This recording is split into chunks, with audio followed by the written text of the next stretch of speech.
I pledge allegiance to the flag of the United States of America and to the republic for which it stands, one nation, under God, indivisible, with liberty and justice for all. Thank you.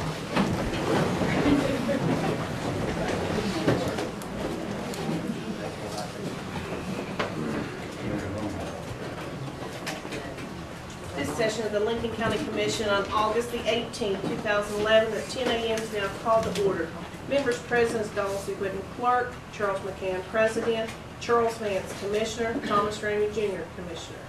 First thing on the agenda, I need a motion to approve the minutes of the regular session of the Lincoln County Commission meeting that was held on August the 4th, 2011 at 6 p.m. So moved. Motion and second. Being all yes vote, motion carries. Next thing on the agenda is we want to introduce some plans for the redistricting. There's 5 different scenarios here on this table. Let Mr. McCann explain. Okay. Some of you have been here before.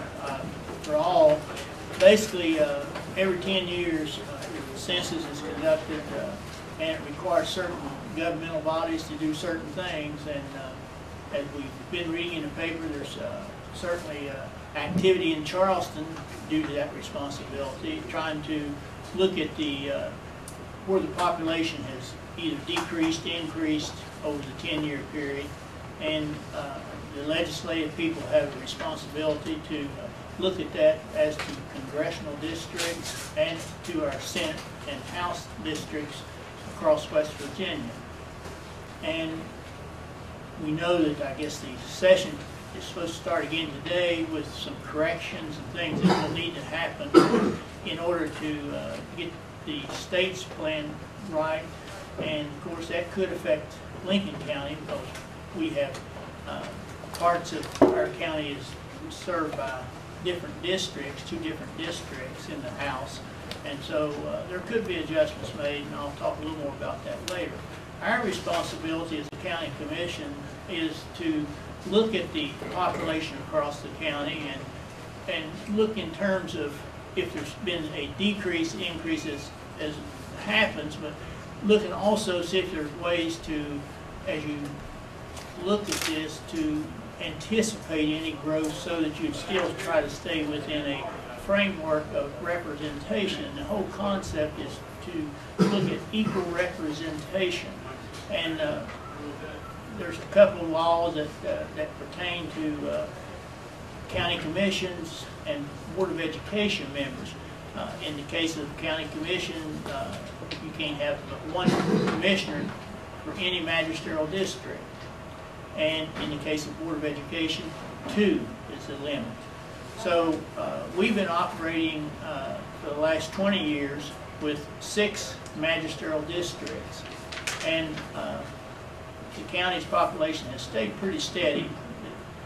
It's bubbled just a little bit here and there, but we basically have lost a little bit over the 10-year span. One of the premises that I set out with since the commission asked me as one of the commissioners serving as president that I sort of spearhead this thing and try to get us to the point that we're at today. And by doing that, I think I certainly have learned a lot. I kid sometimes about the responsibility that you guys have given me here, but I take it very seriously and didn't realize for sure what all was going to happen, but it's been a good experience for me. The input that we have received has been good.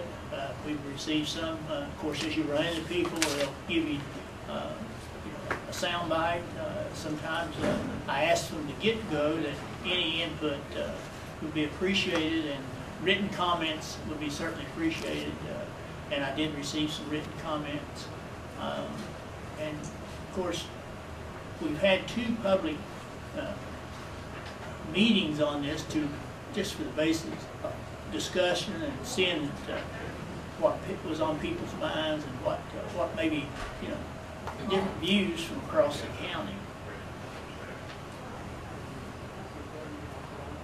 the goal is to have the equal representation that I mentioned before, but with the idea that that it can just deviate. We were told, and I think it's somewhere between 5 and 10%. What we did by employing the lady Jo Vaughn, basically told her that we would like to have a target of 7,200 people, and with 3 districts, going from 6 to 3. And so with that in mind, we have communicated back and forth for a couple of weeks, and this past evening, we were supposed to meet last Saturday. Judy and Christy is the election person, because it does get into the election part of things as you deal with changing the precincts. We met here Saturday, but Jo Vaughn was unable to get here, and we rescheduled and met last night. So we started last night about 6, and we finished about 11. And we did come up with 5 different scenarios with the 3 different districts. And basically, some of the things that we did not want to happen was we didn't want to lose anything in the executive committees. We have the Democrat, Republican executive committees in 6 different districts. Come in, gentlemen. There's seats right here. There's a couple if you want. Or you want to grab these and take back your kids. Pull them over there, whatever.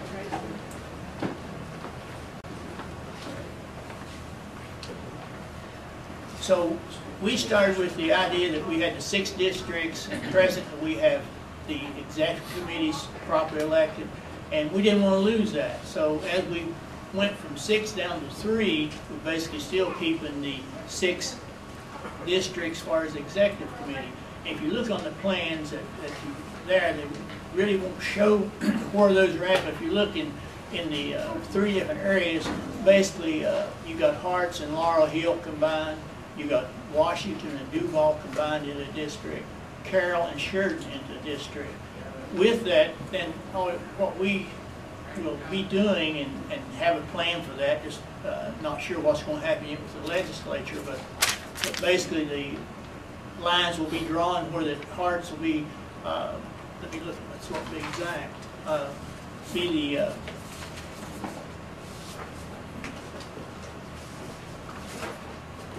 be 2B would be basically the Harts present district, which 2 would be the district number going away from Harts. The 2A would be the same as the Laurel Hill now, and we would have those people represented basically the same as they do now. A little bit of change in it, but it'd be basically the same. If you look at 3, the Sheridan and Carroll districts, you will have 3A would be the executive, and 3B, the way would be referred to it in the documents, would take care of the Sheridan part and then the Carroll part. So the same way as Washington would be 1A, Washington would be District 1, Duval would be District 1. 1A would be the committee, executive committee, 1B would be the executive committee for Duval as it exists now. So basically, in all the plans, that will be the scenario that we will work toward. Now, if they change a little bit, then that will be adjusted accordingly. The plan that you have to look at, basically what I'm going to suggest to the commission is that we work through this, is that we adopt today all of these plans for public review and comments. And we have a 30-day period that we have to meet to do that. So today, if it's properly adopted, then it will go on review for 30 days. And in that, anyone that wants to make comments, they will have to be written comments. We're not going to come back and have more communication as far as public dialogue. The dialogue needs to be committed to writing so that we can look at those and take the suggestions. And what I've been informed, based with Jo Vaughn, is that only minor changes can be made to any of the 5 plans that we adopt today if we adopt all 5. And that will be my suggestion. The minor adjustments could be, we make errors or something that needs to be done a little differently. but it will be minor corrections. That way the plan can still be certified within the 30-day public review. The only other option, and a thing we have to be aware of, or at least I would be aware of, is that as the legislatures meet today, tomorrow, whenever through this legislative special call, if they change what they have done now that would affect us, then we would have to make that correction. The plan that we have now shows the corrections, the changes that have been made in the House plan. And basically the biggest, there's two that we are aware of, or at least I'm aware of. One was in Carroll District, where the now known as, it was the old 15th District, was actually going from where it goes up Meyer, up Mud River, going on up and picking up maybe 35 people toward Fez. And the other was going down, moving toward from Carroll District over to into the Sheridan District, going toward West Hamlin. And best I can determine, it takes in the Bear Creek area and that area in order to pick up enough votes to make the equalization as far as the House of Delegates. So if that stays as it is, the plans that we have developed will meet that. If they change that, then we'll have to come back and adjust that accordingly. Again, we have been told that we would not have to start over on the clock in order to adjust according to what the legislature has made change. But other than that, the plans that we have here, I believe that they meet the intent of the law that says that you get equal representation, because, as I mentioned before, that in the last primary election, we had that issue with where do you live in terms of a seat on the county commission, and certainly it brought a lot of focus into the county, and we really had never addressed that issue my time sitting on the commission. And with this plan, the idea was to make sure that what drove me to come to believe that 3 districts was better would be so that people in the future would know exactly which district, 1, 2, or 3, that people live in where they file for their election. And this pertains to Board of Education and County Commission people. And 30-some other counties out of the 55 in the state also have the 3 district plans. Now the other thing that we've talked about in the past, and is in the intent of what I present here, is to go from 35 voting precincts to 14. And with 14, we still will be able to, I believe, be more efficient and maybe use less people, and maybe able to pay those people more to do the job. And in a nutshell, basically what we have suggested is that we do some a little bit of combining, but not inconvenience anyone. If you look at, say, Garrett's Bend, some of those people have been voting at other places other than Garrett's Bend. What we're saying, we'll still keep Garrett's Bend open, but the people who live in a certain section, as the old plan says, these people would vote at Garrett's Bend, and we still have the precincts at Washington, but just be 1 precinct. Same boundaries, but 1 precinct. And the same way at McCorkle, just be a 1 precinct with more machines. And come to Duval, be basically the same, using the gymnasium or whatever. What we're trying to do is make bigger areas for voting. And same way in Hamlin, in the Carroll District area, we would put all districts voting either at the middle school gym or at the high school gym, whatever we can work out with the school board. But all those districts, or all those voting precincts, would come to that 1 spot to vote. And then we do the same at West Hamlin, and the same at Guyan Valley. Now the big change in the Guyan Valley High School area, referred to as that Pleasant View, is that we've had a precinct head of 4 Mile, Red River, that's been in a house, have to use a person's house for a voting precinct. And that comes, some issues come up sometimes about that. And at the Branchland, the old grade school has been a voting precinct. And what we have proposed is that, working with Christie here, and she may want to speak to that, I'm not sure, but moving the Red River, the Branchland precincts, and have the voting center down at Guyan Valley Gym, where we already have a precinct there for the Pleasant View area. So we made that in the proposal. Basically, still keep the precincts at Ranger, and in Hearts, you have the precincts up there from Big Ugly to Little Hearts, Big Hearts, Pearlsburg areas. All those will be at the new school in Hearts, be one voting center, but still be the separate areas. So we just think if we can, this is time to do that. It's convenient by doing this.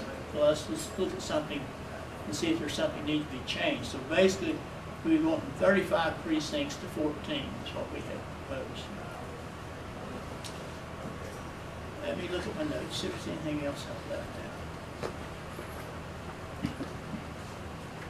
Just a point of clarification, are we moving Big Ugly to Hearts? Or will Big Ugly remain at its? Big Ugly will remain at Big Ugly. And what we have been doing, there is a point there that needs to be looked at, is some of the Big Ugly people in the old census that was done, the creek was dividing, and some people lived on one side of the creek, had to come across the hill, Big Ugly, if you're familiar with the area, over to Ferrellsburg to vote. What we have suggested is that everyone that lives from the top of Green Show Mountain on the Big Ugly Creek vote at Big Ugly School rather than having to split that. So it still be part of the same district it has been, but the voting will be at one spot there. Now, again, take this, whatever comments from today, the 5 different plans, and look at them and see what you can, you know, whatever comments you want, but they need to be in writing to me. And I think what I'd like to be able to do is have those, we meet 15th. The 15th of September will be the meeting that I'd like to have the comments prior to that meeting. So on the 14th of September, any comments you have on these plans, just put them in writing and submit them to me. Then that way, at that meeting on the 14th, if we need to talk about it, make any adjustments and discussions, we can do that. And then on the following Saturday will be the adoption. That's the 30 days for public review. And we will meet in a special session to adopt and deal with any issues at that time.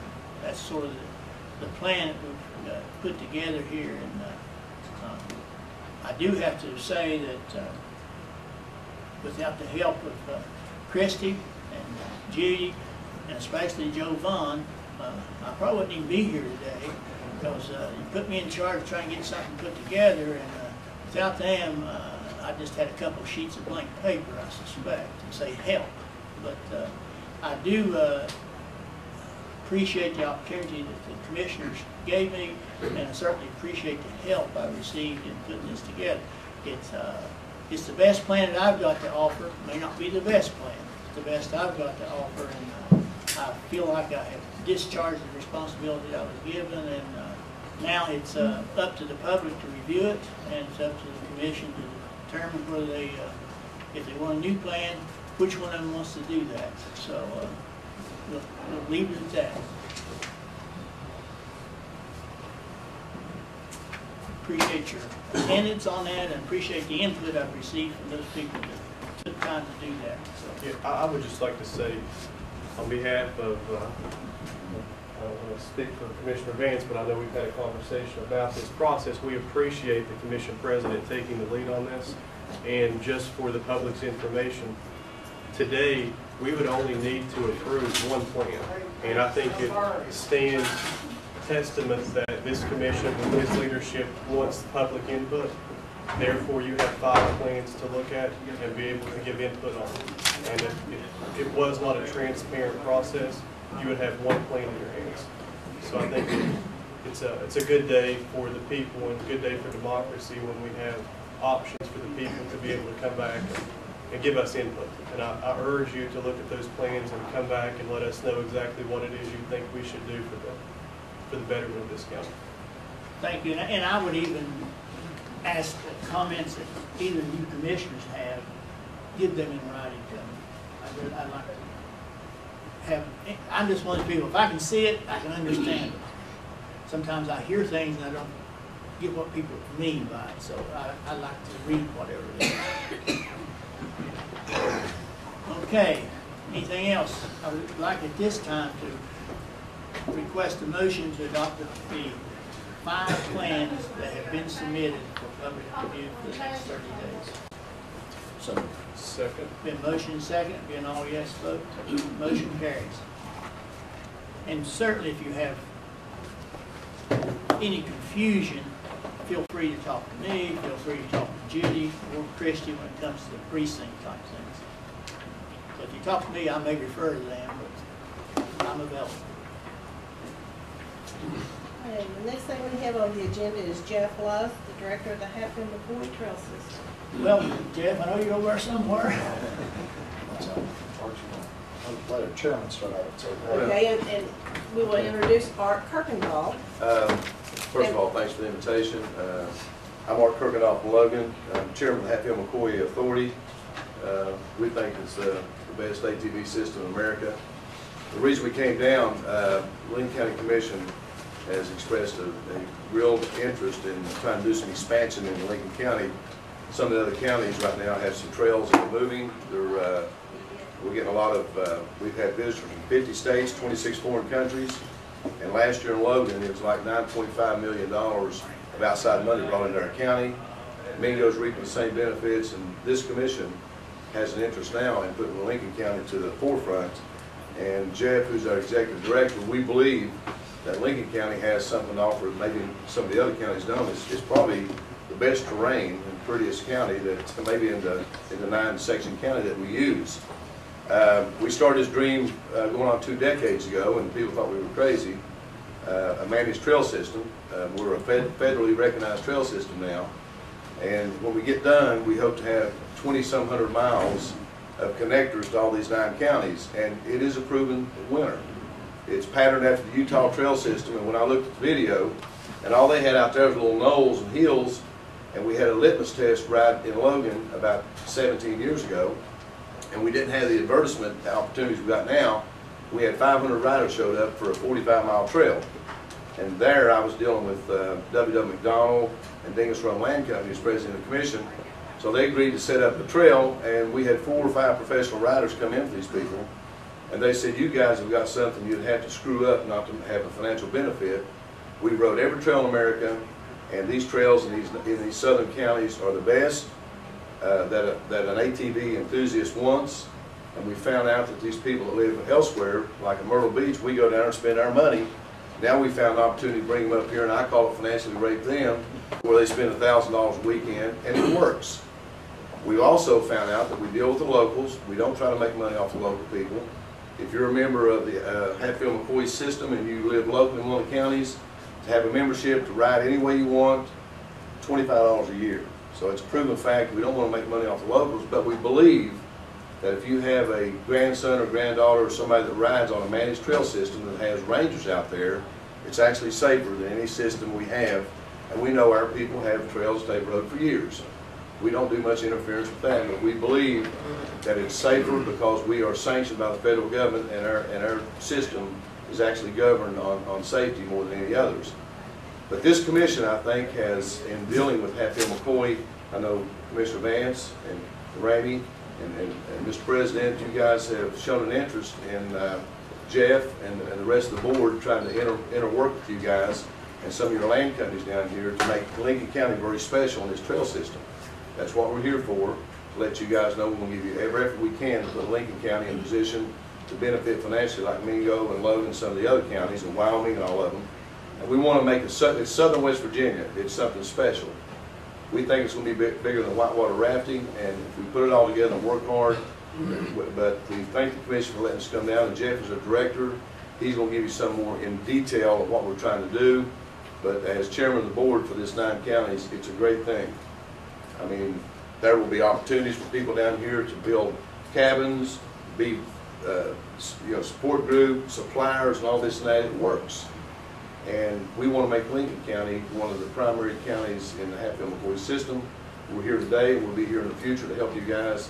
And I know Commissioner Ramey has not been on the commission quite that long, what, second year, third year? Showed a real huge interest in it, and Doc Vance was on our board, and the president, and everybody cares. So we're here to help, and I'll turn it over to our director, and he's going to give you some detailed reporting on where we're at and where we're going. But thanks for the opportunity. We want to make Lincoln County a primary part of our trail system. Thank you.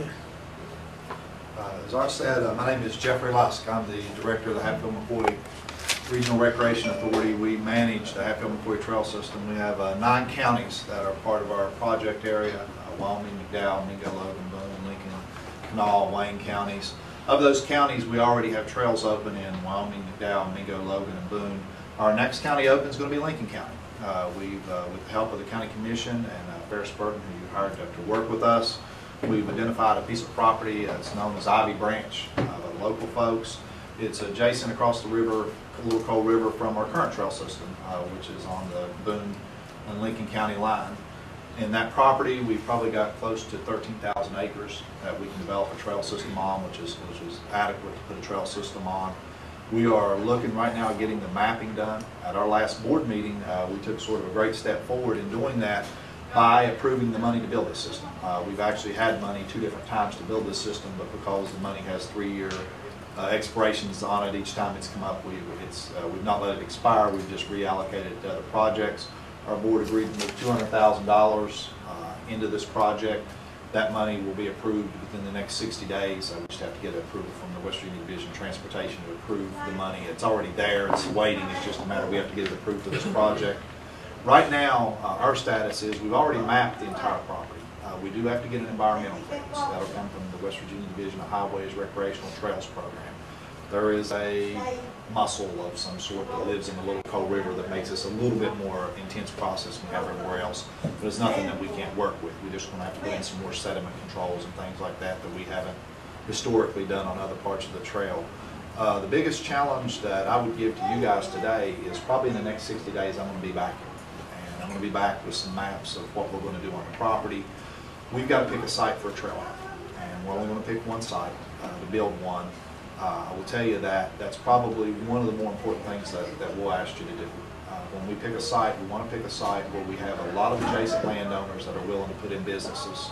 Some of the biggest failures we've saw on the Hatfield-McCoy Trail System is in some instances we have our trails in places that really weren't a good spot, or trailheaded, but wasn't a good spot to develop a lot around it. And although it was a great spot for a trailhead, it didn't leave a lot of opportunities for people to come adjacent to it and put in cabins and camping. We saw in instances like the town of Man, which would be a great example, where we got down close to a town where there were some places to develop. There was all kinds of lodging cropped up.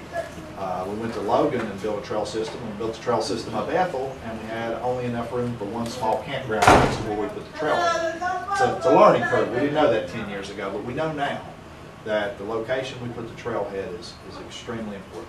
And that's really going to be where the greatest opportunities are for folks to put in campgrounds and cabins and stores and all these things. And I'm going to be back asking for you guys' help on that. I'll bring you all of our maps. I'll show you who all of our adjacent property owners are. I think the key is we pick a site where there's going to be people or businesses or property owners that are willing to develop their property to do stuff that's going to enhance the trail system. Specifically lodging. We're going into an area, we're going to build this trail system where there's not a bed. I mean, there's not an adjacent bed. The closest bed's on the other side of the Little Cold River. So, I mean, we're going to be putting this where there isn't really any infrastructure. So we're going to have to depend on people to make investments. I think we can help them out by just being very strategic on where we put the trailhead, that we make sure their investment's going to do, we give them the best chance of getting a return on that investment. But that's the next step we have. I think that's going to be our next piece of the pie. We might call on you if we have some trouble getting this environmental stuff cleared. We don't envision that happening. We've gotten 7 of these approved in the past. I think this is, we went through the same process.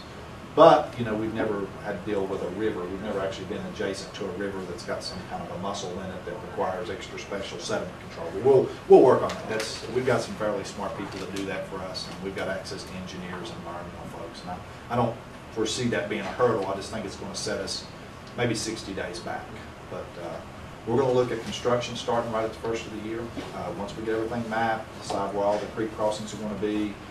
We'll actually, once we move equipment in on it, we won't stop till it's finished. Once we move in on the property, we won't come back off the property until it's open. And hopefully by next summer, we'll be open fully, at the latest, late summer, we'll be fully open, have a trailhead facility built. The building will take longer than to build a trailhead. Getting a nice fixed facility up there will take a little bit longer than it would build the trails. So, but I'm open if you guys, gentlemen, have any questions for us. I know Commissioner Kane, day I took this job, he was one of the first people that called me after I took the job and wanted to know when we were going to get working down here. And Charles, you served on our board, and you know the process. I will tell you, we are going to continue to work on a second trail system for Lincoln County. We've got the money allocated for that also. So if we can find another piece of property here, and we look some in the Harts area, but it would be nice if you get one, you've got one sort of on one side of your county. It'd be nice to maybe even it out to another one on the other side of your county, so you'd have something on both ends for your people. And if we can find property owners, we're going to do that for you. Appreciate it. I know that we have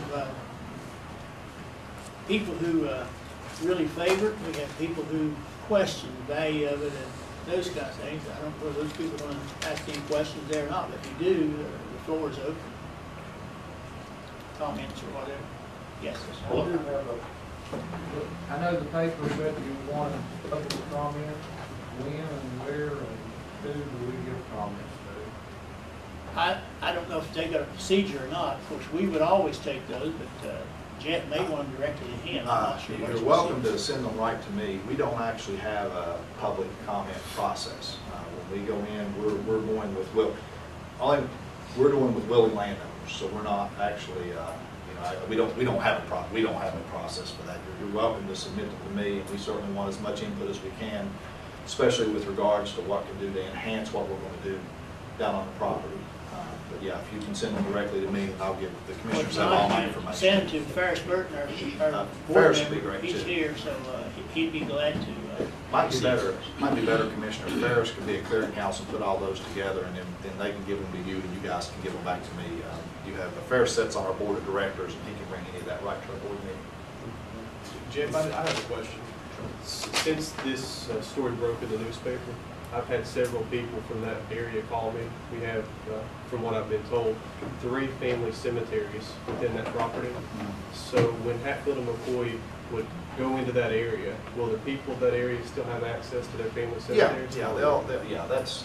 That's the family. We have those on we're on 1.1 million acres. I couldn't even tell you how many hundreds of cemeteries are on the real estate that we have under license. But yeah, they'll still have access. Anytime we have any agreement with a land company or privatized people, we have what's called MOU, memorandum of understanding. The language is spelled out, and if we're on a parcel of property and they need access down the road, then we just simply move the trail a little bit.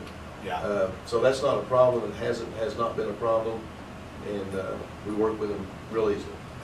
There are literally hundreds of cemeteries on the properties we own. And you have to remember, we regulate ATVs, motorcycles, UTVs. So if you're on in a car that's licensed for the highway, then you can drive out there anywhere you want. So if you're going to the cemetery and you're going in a car, that's really not something we regulate. That's regulated by the Sheriff's Department and the state police and those folks. So yeah, that won't be an issue.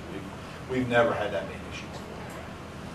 What about if it's in the middle of the woods and there's no automobile access? You have to have a four-wheeler to get to it. You'll need a helmet and a permit, and if So you've got you're folks gonna in have to buy a permit to go you to will. our family cemetery. Exactly. And we'll be glad to donate. If you've got folks, if you can identify whom the folks are in need of a permit, we'll donate them. We've done that before. I've just sent 9 permits on Friday to a gentleman who owns 10 acres that's in the middle of in the middle of 40,000 acres, because they use ATVs to get to that piece of property. And I sent him 9 permits for him and his wife and his kids and some neighbors that go out there and camp every weekend. So that's really not a problem. If people have property within our adjacent boundaries, and the only way you can get to it, there's no road to get to that property, if there's no highway access, if there's no roads that can be passed by motor vehicle, we'll gladly give them permits to cross that, to be able to get to that property. What about Ivy Branch? What kind of restrictions you got in Ivy Branch What are my restrictions? on horseback riding?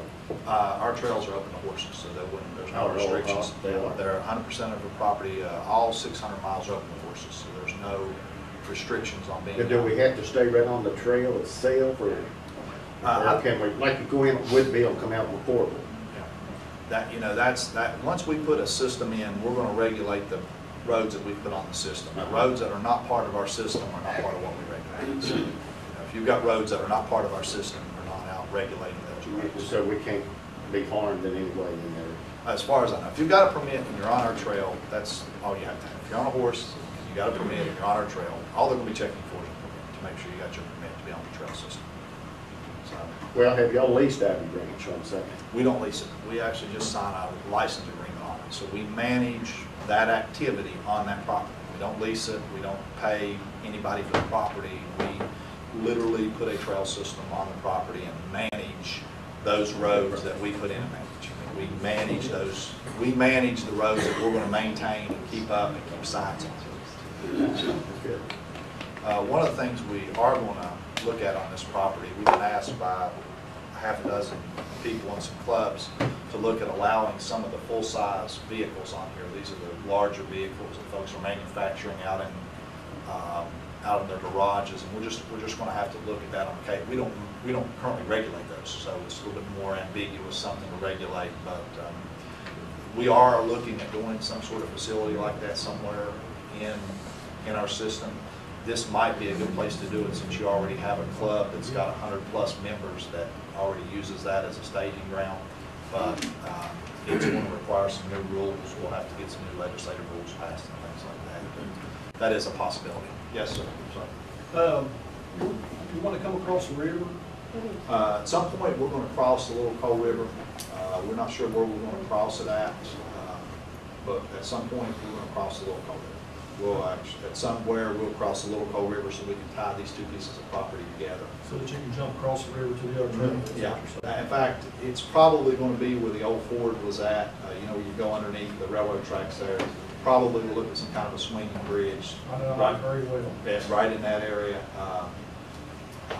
A suspension bridge or something. That's a fairly complicated process when you're starting crossing the river. But we can do it. I mean, we've crossed stuff before. It's just a matter of coming up with what would work. Why not come in on Route 3? We don't want to. We got to get across US 119. Anyway, we only have one place to go. Right now, we have a logical place to go under US 119 right behind the trailhead. So if we can cross close to that, we can use the existing access road we've already got approved under 119.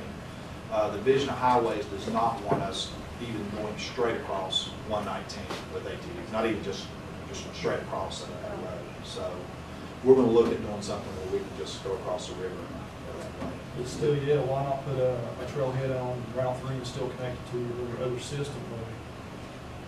We have to cross it, at some point we have to cross the Little Coal River. I don't disagree with that at all. But Yeah, What you're saying is, when we look at the scenarios for trailhead, you want us to look at Route 3 side. Oh, that would be, that's going Yeah, to I be, mean, yeah, I no, don't disagree that's- with looking the two together because it gives you more options. But if you come in on Route 3, I mean, you gotta think of walls down through there. Oh, that's a trailhead is I'm sorry, I'm thinking we're talking about crossing the river. The trailhead's going to be something we're going to put a lot of thought into that process. Because we're only going to build one. And I think that's what we're going to work with the commission. If you guys have ideas for where a trailhead should be, that's going to be a county commission issue. Because we'll bring in the maps and say, here's the universe of property we've got a license on. We can go with this property owner or any adjacent property owner and put a trailhead. Our biggest thing is we want to put it somewhere where it's easy to get to and people make some investments. We'll have some camping areas. So on Route 3, it's nothing but open field down here. There's one gas station except for Witten's up the road from it. So that would be the ideal spot, I would think. Just a mile, isn't it, off of 119? Yeah, it's not that far. We'll be looking at it. Yeah, the place with Boone, when considering there's really nothing there, and there's part of the old strip mine, which was called Battle Ridge Strip Mine. And, the place, I mean, I don't see where you could go wrong there. That's the kind of comments we need because. Well, you've got an asphalt road all the way from the mouth of McCorkle, where you go across the river, back to Round 3, or Southern Appalachia, I'm sure that'll your come stuff. Then you hit it away, Julian area, or Woodville area. And just for the record, would you give your name so Me, Glenn Polly. that way we'll know? But anyway, it's already asphalt along that one, Route 3, just need some patching. Maybe run a rubber tire and backhoe down through it to clean it up. And we've got equipment, we've got dozers and excavators, we don't have pavers, but we've got dozers and excavators, and we can build, access roads, things like that. We'll actually, for the most part, build this trailhead ourselves. We'll hire somebody, maybe lay the blocks, but everything else we'll come into ourselves, put all the site prep and site equipment. When we actually move in on the property, we'll move in there with a pretty good bit of equipment, and signage and things like that. And I think it's, I'm sorry, go ahead. I got one comment, there is no off-road park in West Virginia.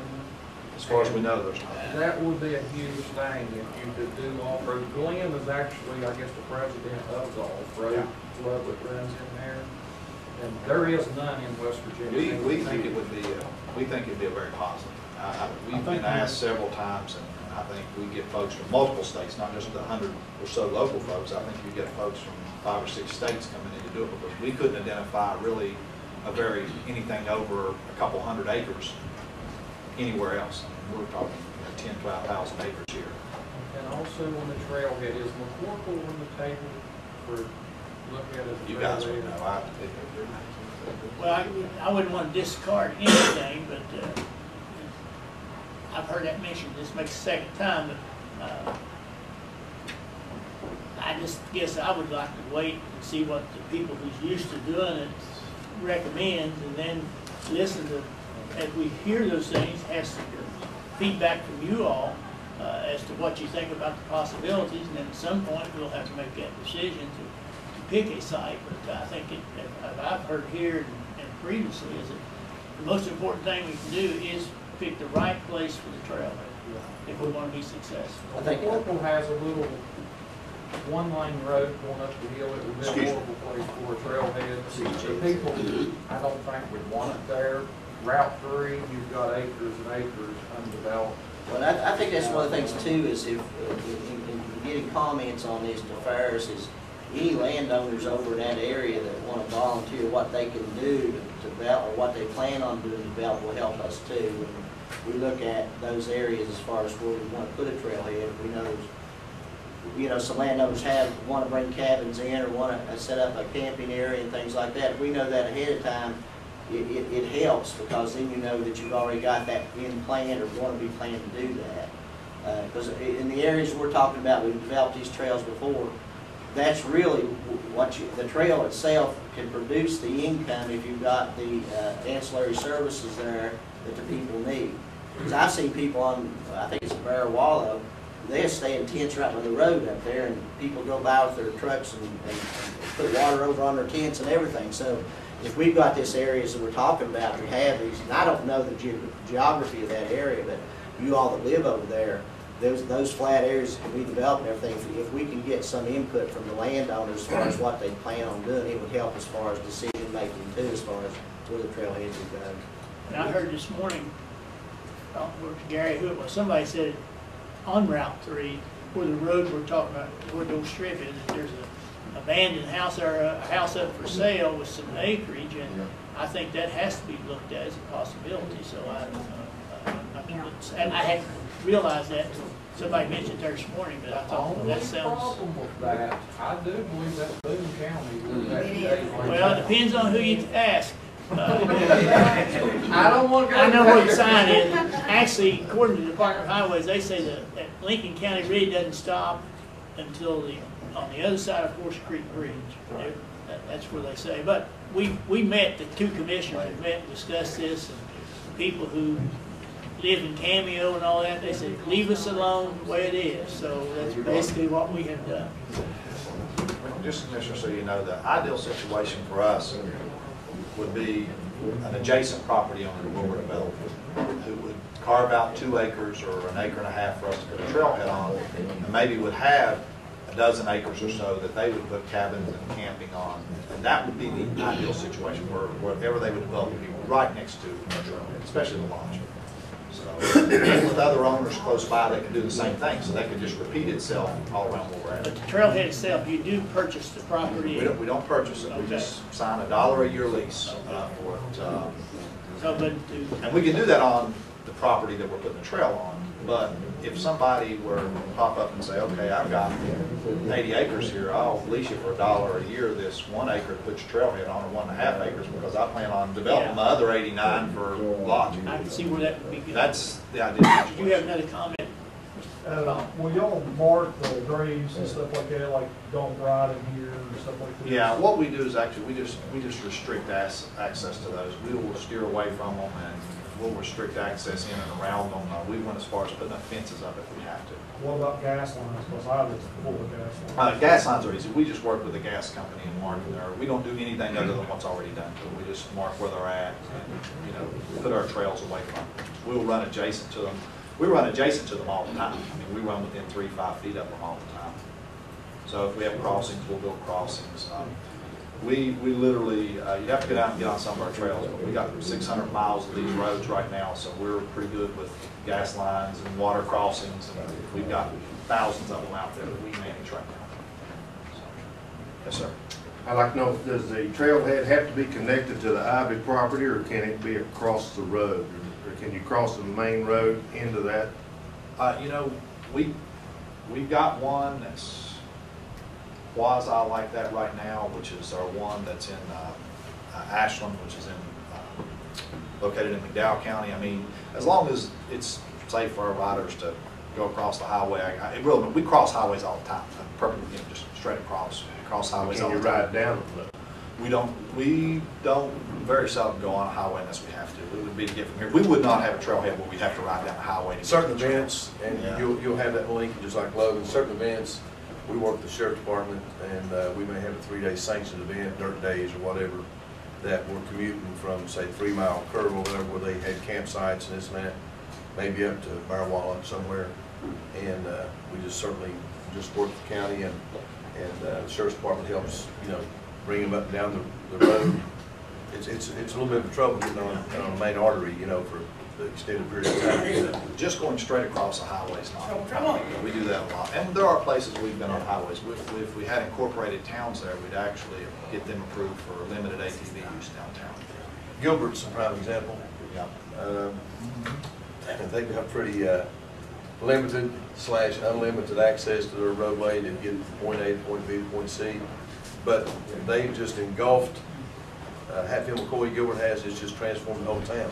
Yeah, it's And they're kind of the litmus test for everybody else. It's a good example of what can happen. We opened up in Gilbert in 2002. When we opened up, they had one hotel, had 15 rooms inside the city limits. You come forward to today, and they had one hotel, 2 restaurants in the town. Now they've got 4 restaurants in town. They've got a little over 20 places that you can stay, and almost 300 beds in a town that's got 440 people, resident people. So, I mean, it's changed their whole B&O, it's changed their everything over there. I mean, you got, on our system right now, we've had 44 new businesses open up just doing lodging alone, just doing nothing but campgrounds and cabins, places where people can stay. And that's just in the past 9 years. You're talking about Ivy. Yes. Is that a public road or is that a? There's a public road runs right through the middle of the property. The main road there is a public road. I know the property there is in an airship squabble right now. I don't know what the status is on it, but Yeah. when The main road going through there is a public road. Actually, last time I was out there, I ran into your former director of highways for the county. He's out riding around with 3 of his buddies, and he's the one who informed me that it was a public road. Another comment there. Public road actually runs through Trussell back out. Yeah, that's where he told me. He went to where the old, at some point in time, was a ford there or something that you get across the river. Just go down up there and then the border, we took it out. Yeah. there's a tunnel. But that is a public road up to where you go underneath the railroad tracks. Other comments? I have a, sorry. My name is Bill Moeller. And we were talking about finish the mapping. Yeah, we have to get with you, we gotta bring mapping to you once we get it all done. Okay. So, but you have pretty much an idea of where the trails are gonna be? Yeah, we'll have to bring all the mapping to you guys to look at, see what has to be taken off and all that on the property. But yeah, we've already inventoried everything that's there. We know 100% of the roads that exist on the property. There's gobs and gobs of roads on that property that we are not going to use. I mean, they go, it's like a spider web out there. I mean, it's amazing over the years what people have developed and rode around. They just rode in roads almost up every little holler and drain and creek, and some of it looks impassable to us, but apparently with some of the full-size vehicles, they actually. It's got a fun place, I think. But yeah, we have Marshall University's done all the mapping for us, and it's finished. Mr. Mueller, we appreciate your concerns and your willingness to work with the Hatfield McCoy. I've never met you, but appreciate you being here. You're welcome. Yeah, doing this particular project, I think would probably do more for us than it's been done 10 years before, to be honest with you. Looking at what's happening in the other places in southern West Virginia, these guys have worked there. And the limited resources we have here in Lincoln County as far as employment and things like that. This, I think if we do this right and it'll really help the people here in the county. And I want to thank you all for allowing us to work with you on this, because it's really something that we needed, and something that we can get done and have a positive effect on the county with the least amount of investment from the people and things like that. And plus, it gives everybody in this area and across the nation a better place to play, a safer place. And that's, you know, that's one of the keys that always impressed me about these guys. You know, we monitor how many accidents we have, how many tickets we give, everything, so that we know the problems we get into with the safety of these type of machines and things like that. And I think you know, we have a large number of people right around here already on our back roads and everything. And sometimes I worry because I about run into them half the time when the weeds are high and you're on these small roads and things. But in a more of a controlled situation, this would be a great benefit for the county, and we all need to thank you for that. We really do. Thank you very much. I had a chance to meet you, my deputy director, I guess, has met with you guys before, but I had a chance to meet you either. We had mapped this property about 5 years ago and then pulled away from it, and now we're pulling the old maps back and going back and updating them. And during the 5 years we've been off the property, there's been a tremendous amount of new roads developed and rode in, and we put all those together. But I think to some extent, with our blessing, we'll try to close down some of that stuff. It's fairly high impact on the property as it stands right now. And we're certainly, the commission, fully aware of, I guess, the pleasure and the fun that people have and been using Mr. Muller's property and things. Some of that's positive, some of it's not, but it's still been fun for people. But I think it's, and hopefully that it's time that we see if we can take this with your all's help and make it something good for Lincoln County and expand it and make it even better. And I just really, I think it's a challenge, but I think it's a golden opportunity. Because I'm a little prejudiced, but I still believe that Lincoln County has the best terrain for multiple types of outdoor vehicles. I mean, it just it lays a little different. Artnam's got more cold, Boone's got more cold, but we got more beauty out there. Anything else? Anyone? And certainly, if you think of things, get with me. Fine. I don't have any problems with that. But Ferris, if you want comments, whatever, get them to him. So we make sure we get them to the people as they make decisions. But us do try to work this thing out and make it the best trail possible in this whole system. Because I think we've got a future in Lincoln County with some other developments, with Hobet giving us the 100 acres once they leave Burry's Branch. We see that as a possibility of tying in, and then eventually we believe that Forest Land will develop some things in the Harts area, and there may be other. I heard this morning talking to one person that there's other large tracts of land in the county that possibly could be developed. So, but I can assure you, as we look at the sites that are recommended for as trailheads, we will look in terms of what's safe, what's developable around it, and how to make it away from anything that would cause a problem. So I know that depends on which way you access and enter, but I think that it's important for us to figure out how to make this thing work for the most people. So that'll be our challenge to make that happen.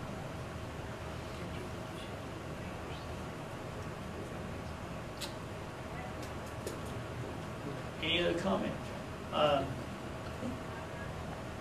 One last time. You sure? Off-road park and trailhead at Woodville, I think you have a great success. I hear you. I hear you, man. We certainly thank Jeff, we thank Art, thank Ferris for, his name's really Arthur, it's not Art.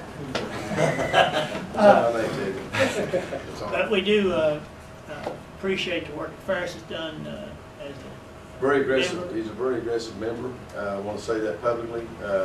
He calls me at home, and just want to leave you with one thing. The board of directors, in which I chair, of 9 counties, is totally dedicated to making Lincoln County as good as it can be. So we will need help from you guys, input from the public, support from the commission. But as far as where we stand, we think Lincoln County to be very special. I do agree with the terrain comments you made, He's got some it's a roots in southern, Lincoln County, it's a southern, it's a southern West Virginia project. It's not a Mingo County project or a Logan County project. And our board, which these guys have been there, we're very attentive to these other counties. And Mercer County, a quick story was years ago when this first happened, the county commissions of each county had to agree to be a part of this trail system. Well, Logan did it real fast and Mingo, but Mercer County was at that time reluctant to come on. So then the political climate changed in their county, and then they wanted to be a part of the system, and they were put on the back burner of trail development and everything else because they got in late. Our board looks at each county when they're ready to step up and take that next step. We step up and take the next step. We want Lincoln County to be just as effective, if not the primary county, just like Logan or Mingo. So we're here. We'll come back. We'll work with you. So you guys do what y'all need to do to tell us what you think. And Jeff knows what we think. And our board of directors is dedicated to Lincoln County. But we're glad to be here, and we'll be accessible as you need us. Appreciate it, and we certainly do want the input, what we heard here this morning, and any other. This thing's going to happen. Let's make it, figure out how to make it work. Whatever we have to do to make it work, let's get there and make it happen. I will stress one thing, you having Mr. Moeller here, the biggest challenge has been in Lincoln County finding property. You're blessed to have a property owner that is willing to consider this and look at it. That's what's held us up for 10 years. And the fact that you've got a property owner that's got a vested interest in the county that wants to see y'all succeed is, it doesn't work without. Well, It just doesn't work without.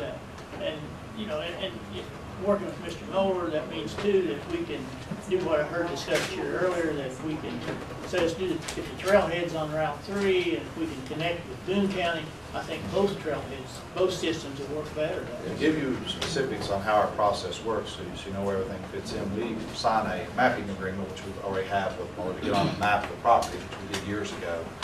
We'll come back to him with, here's all the roads on your property. Are there any places on your property that are adverse? In other words, that you have plans for coal or timber or gas or something that we need to stay away from.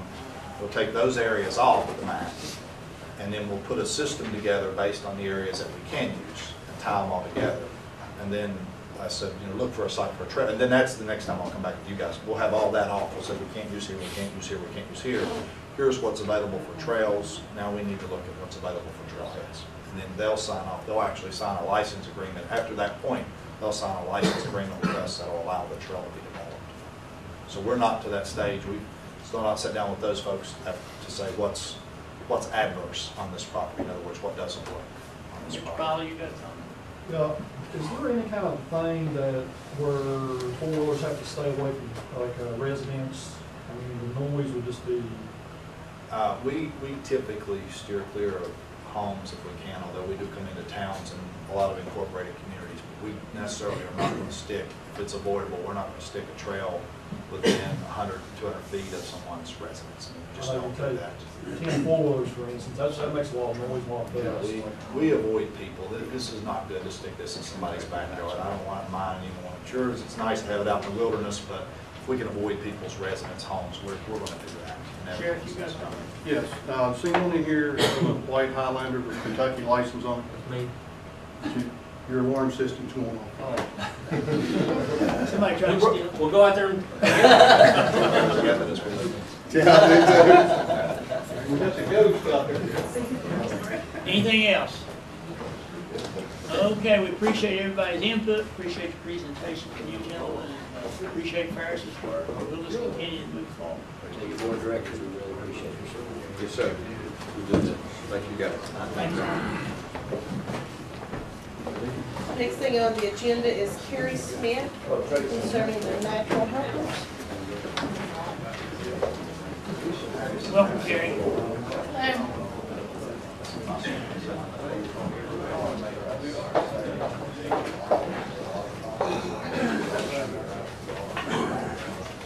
This is just an explanation of what Natural Helpers is and what we do at the high school and what I'm asking from you.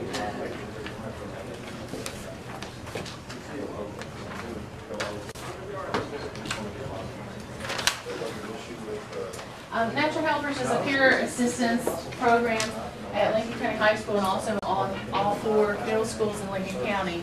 We've been in existence for over 4 years now. At the high school, I have over 50 students involved in the peer assistance program. They are selected by their peers through a school-wide survey at the beginning of the school year. They are selected by their peers. These are peers that they feel comfortable going to already within their subgroups of their friends. These are naturally people they tend to go to for assistance, just for if they're having trouble with mom or dad, if they're having trouble with their friends, they're having trouble with boyfriends. And then sometimes this can be very serious issues. They're being abused by somebody, maybe some dating violence. They may be cutting themselves. They may be, thinking of suicide. So my students are the first people they come to. Now, if it's something very serious, my students are trained and they know to come to me. And then I take it on into the professional where they need to be referred to. In the middle schools, they have at least 10 to 15 every year that are trained to be natural helpers in the middle schools. And they automatically, when they come to Lincoln County High School, they're automatically a natural helper at my school.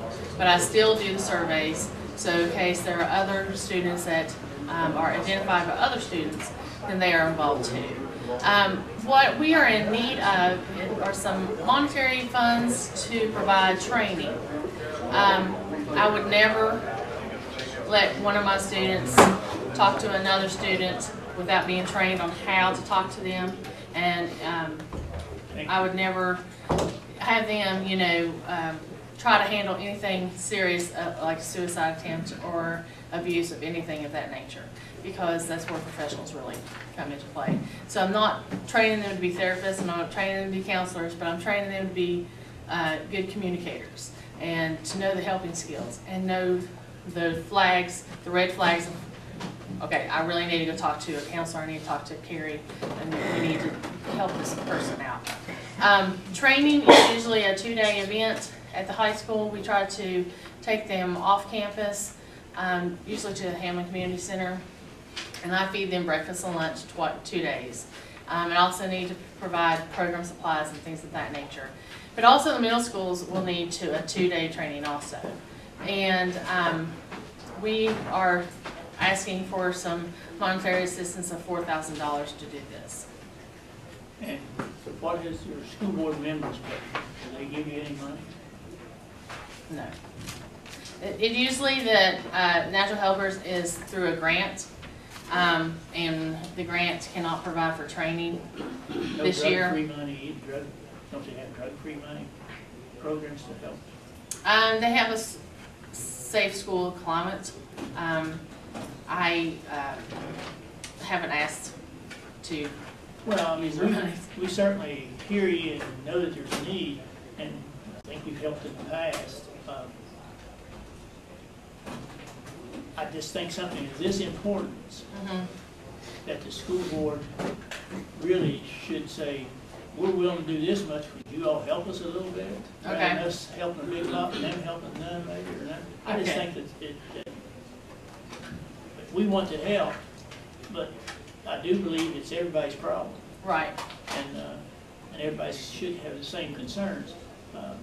So what I would ask the commission, give us a little time for you to work on it and us to talk about it more. But we would try to figure something out, but they need to step up. Okay. You can tell them that's what your commission said, right? So, I will say that. all right. Okay. Thank you. Thank you. I appreciate the job you're doing, trying to help those kids, because I know the needs there. Hear it every day. Rick tells me some things that I know is, no doubt, a lot of concerns. Next thing on the agenda is Rick McDowell.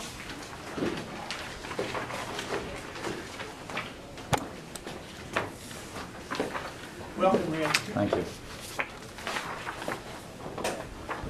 It's been a month since I've been here. So I've had several things I want to try to zip through.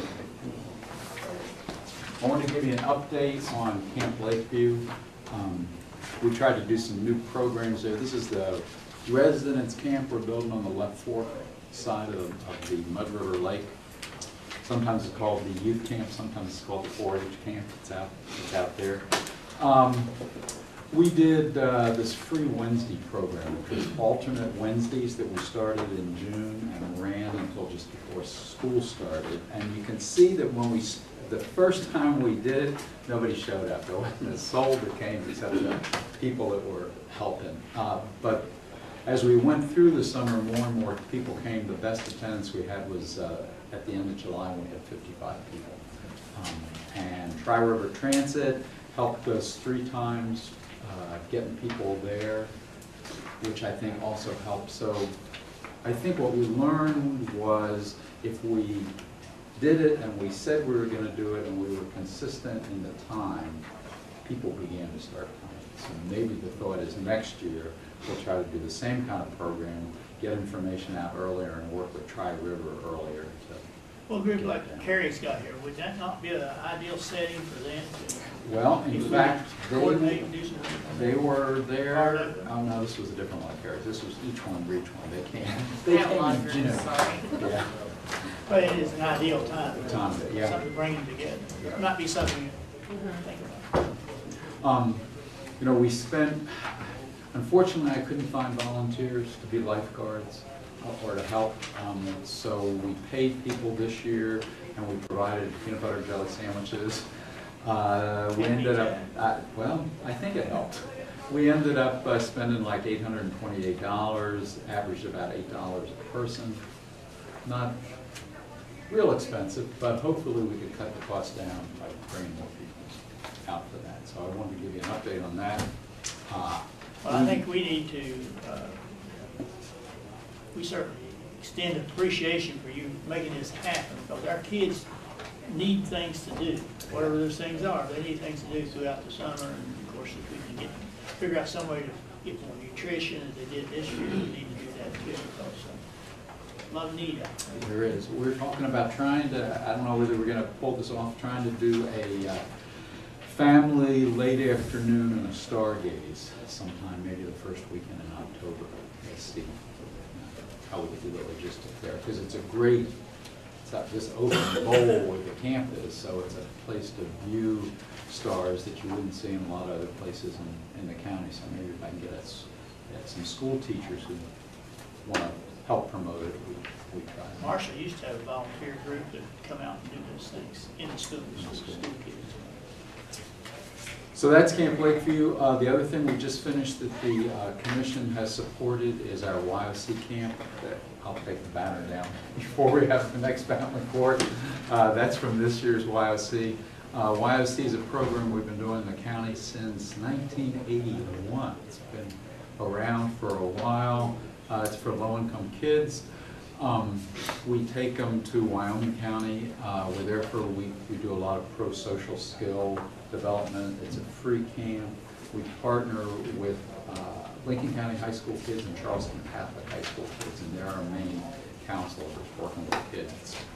Not unlike some of the stuff that Carrie is doing in training kids how to be good listeners and how to support our high-risk kids. So we did that. There's a breakdown for you that shows you the last several years. This year, our total expenses were almost $7,800. So we're averaging $185 per kid. That's what it's costing us to do this camp. Of course, we're transporting the kids all the way down there, so that's a major cost. The commission donates $1,000 to it. This year we partnered with Step by Step for summer feeding reimbursement. We had to have an official sponsor for that. I don't know how much they're going to be able to get back and how much then they're going to give to the wall fund for this, and then the wall fund will pick up whatever the difference is in it. That just gives you an idea of what that costs. It's when you consider, it's a week and we're feeding kids and we're getting them there and back, $185 isn't an exorbitant amount of money to pay for. That's just one night, Holiday Inn. That's right. Of course, where we are, it's not the Holiday Inn for sure. But thank you very much for your help with that. I want to talk a little bit about our wastewater project. We're on phase 3. This is a project that started in 2005 when the federal government gave us some money for the left fork of the Mud River. We're still putting systems in, and we're on the 3rd phase of them. When we get this done, we'll have close to 90 homes that have new wastewater systems. And what we're finding is it's protecting the environment, especially the creeks and the streams. We're keeping bacteria out of them, so it is a healthier kind of environment. Craig Mans, who came on last September, has tendered his resignation.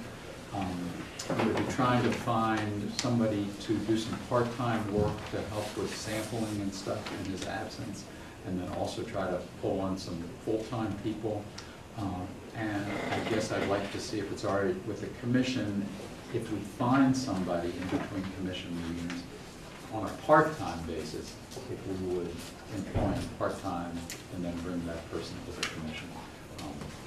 I don't think we'd want to bring somebody on full-time until they've worked a little bit part-time, so they had a sense of how complicated this was, and then we had a sense of whether that person really could do the job we're looking for.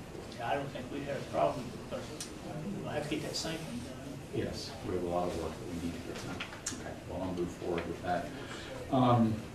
There's an update of the different things that have been going on. One of the things that's happening next week, you remember that the local community has formed this Wastewater Management Association. ANUA, the folks who used to be called Board Nimona, are coming next week to do some training for the person who's the provider for that. It'd be nice if I could find the part-time person to get that person to the training, but I don't know if it's going to happen that quick.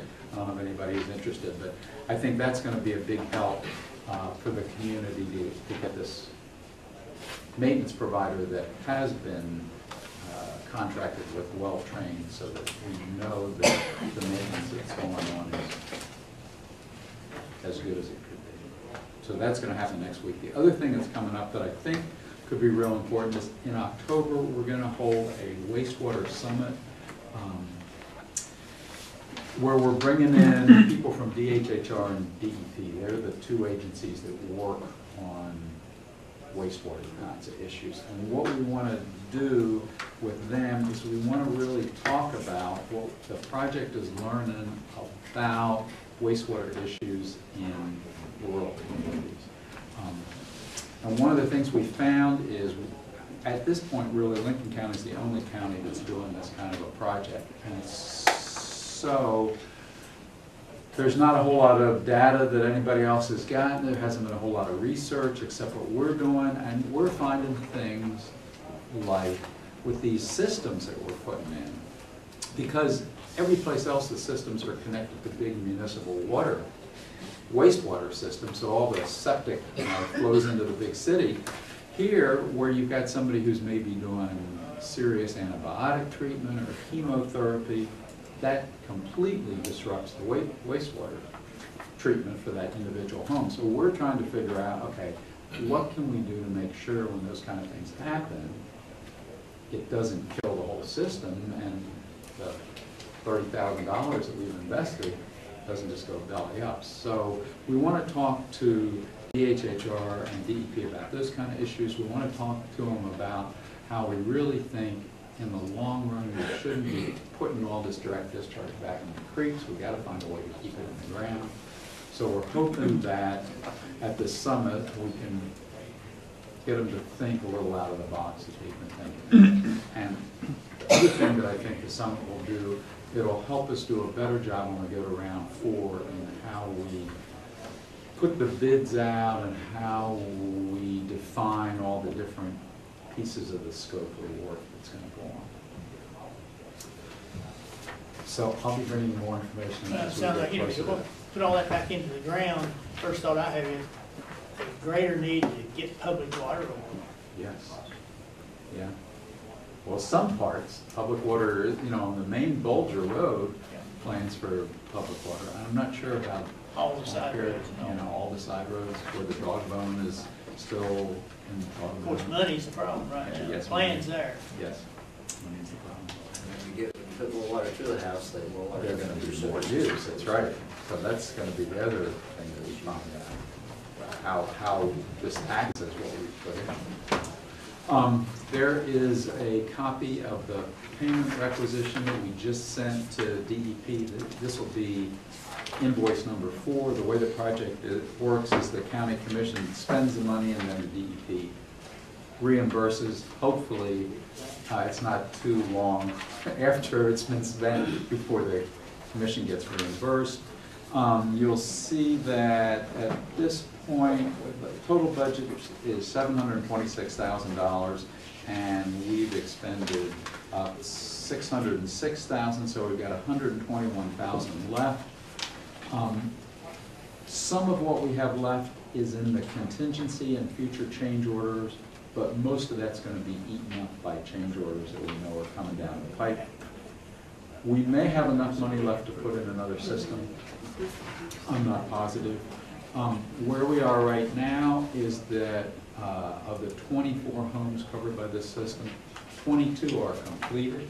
So we're almost done with putting in the homes, although the project started in April and it's supposed to go till next April. I don't know if we can cut it off earlier. We want to continue doing all the samplings that we're doing, so I'm not sure exactly how we're going to play that all out, but I'm sure I'll come back to the commission with some sort of recommendation. You've got a page that says Phase 2 direct discharge samples. The crazy thing about these systems is that most of them, the effluent after it's been treated actually goes back in the creek rather than going in the ground, because the ground in this area has too high a water table, doesn't percolate right, so the DEP makes us put it in the creek. And one of the things we've been doing is we've been sampling what's going into the creek just to see if there are any kind of problem. What this is samples from Phase 2, not the one we're in now. We're just beginning to sample what we put in now. But you'll notice what we're looking for, if we're measuring E. coli, and we're looking for an E. coli level that's under 200 colonies per 100 milliliters. That's just the way they measure this. And of all the sampling that we've done in Phase 2, we've only had 2 times that it's been over. One of them was when we sampled less than 2 weeks after we put the system in. And we've learned that that's just too early because the good bacteria isn't working yet. So the system's not working at all. The other was a case where somebody was taking some pretty high dose medicines, and so at that time it was 270, which still isn't especially high, but it was still high. Most of the rest are less than 10, so all these systems have worked real well. One of the key is long term, you know, in 10 years, are they still going to be as good as they are now? Going back to when we first started this thing, these numbers look super, don't they? Yes, they sure do. And then the other thing we've got is you've got, besides sampling what comes out of the system, we also sample in the creeks themselves. Okay? And again, we're looking for 200. That's the number. We want it to be 200 or under. And you'll notice that, of course, we've been in a drought, so we're not sampling this time a year. But the last sampling we did was in June. That's the one on the far right. And all of those were high. First time we've had every single sample be real high. So my guess is that it had something to do with what was happening environmentally in the area that time of year. But it's not, I mean, it's an accurate measurement, but I don't think it's telling us a whole lot, because I think either, you know, the creek temperature was so high, or we had some rains not too long before this, and so E. coli got. Your animals also move closer to the creeks in June than they would be back in the spring, because they get water, Yeah. so they'd be defecating around the Around streams. That would increase. So, you know, hopefully we'll have rain again in Lincoln County, and we'll be able to get some accurate kinds of things. One of the things that we were concerned with was number 53, Bar Camp. This is one of the hollows where we've got like 11 systems in a row where we put these new systems in, and we've been having really good results. And then when we did this thing in June, we had a reading of 300. So we did a special thing in July, even though the water was fairly low, and we found that it was 400. So something's happening there. We sampled above the place where we've normally been sampling. We had a 500 reading there. So now we're going to sample every single one of the systems in that area. Some of the systems are from the very first time we put in, just to see if there's any kind of problem. And I think, for me, this supports the idea. One of the things in the project that this is not a passive kind of project that we just sort of sit around and wait for something to happen. You just got, I think we've found that you just got to be proactive to figure this kind of stuff out. The kids marshal, somebody doing those PCRs to determine whether they be playing on the student or if it's from animals, to help a lot on those. You know, I mean, they did that once. They did that once, right? And if we get really concerned about those tributary samples, we want to know, are we looking at human E. coli versus animal? And they could They might be able to, if they'd be willing to, if they could do that for free. Yeah. That, we're paying $15 a sample to see if there's any E. coli. Marshall, if they charge us, would charge us like $350 per sample to break down.